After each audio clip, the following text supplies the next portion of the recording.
Commerce അച്ചീവേഴ്സിൻ്റെ പുതിയൊരു വീഡിയോയിലേക്ക് സ്വാഗതം. കേരള സർവകലാശാല ഡിഗ്രി വിദ്യാർത്ഥികളുടെ എക്സാമിനേഷൻ്റെ പുതുക്കിയ തീയതികൾ വന്നിരിക്കുകയാണ്. അപ്പം കേരള യൂണിവേഴ്സിറ്റി 31/7/2024 അതായത് ജൂലൈ 31 നടത്താനിരുന്ന പരീക്ഷകൾ മാറ്റിവെച്ചിട്ടുണ്ടായിരുന്നു. അപ്പം മഴ കാരണം മാറ്റിവെച്ച എക്സാമുകൾ ഇനി എന്നാന്നുള്ള റീഷെഡ്യൂളിംഗ് ഡേറ്റുകളാണ് പബ്ലിഷ് ചെയ്തിരിക്കുന്നത്. ഡിഗ്രി 4th സെമസ്റ്റർ വിദ്യാർത്ഥികളുടെ ഉൾപ്പെടെയുള്ള വിദ്യാർത്ഥികളുടെ പുതുക്കിയ പരീക്ഷാ തീയതിയാണ് വന്നിരിക്കുന്നത്.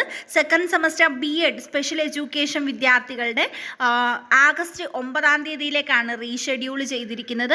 അതുപോലെ തന്നെ 6th സെമസ്റ്റർ BTech വിദ്യാർത്ഥികളുടേത് ആഗസ്റ്റ് 12, 4th സെമസ്റ്റർ BTech വിദ്യാർത്ഥികളുടേത് August 13, 3rd semester 5 year MBA integrated course വിദ്യാർത്ഥികളുടേത് 16 3rd സെമസ്റ്റർ LLB വിദ്യാർത്ഥികളുടേത് 21 അതുപോലെ തന്നെ 4th semester BA BSc BCom BPA BBA BCA BMS BSW വിവോക്ക് course വിദ്യാർത്ഥികളുടെ, അതായത് ഇപ്പം പരീക്ഷ നടന്നുകൊണ്ട് ഇരിക്കുന്ന വിദ്യാർത്ഥികളുടെ എക്സാമിനേഷനുമാണ്.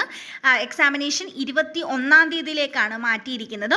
ഓൾറെഡി ആദ്യം നടത്താനിരുന്ന എക്സാം ഒന്ന് മാറ്റിയിട്ടുണ്ടായിരുന്നു. അത് മാറ്റിയ ഡേറ്റ് 16 ആഗസ്റ്റ് 16 അതിനുശേഷം ജൂലൈ 31 നടത്താനിരുന്ന എക്സാമാണ്, മാറ്റിവെച്ച എക്സാമാണ് ഇനി ആഗസ്റ്റ് 21 നടക്കാനായിട്ട് പോകുന്നത്. അപ്പോൾ ഈ ഒരു ഇൻഫർമേഷൻ നിങ്ങളുടെ ഫ്രണ്ട്സിന് എല്ലാവർക്കും ഷെയർ ചെയ്ത് കൊടുക്കാൻ നെക്സ്റ്റ് ഒരു വീഡിയോയിൽ കാണാം. താങ്ക്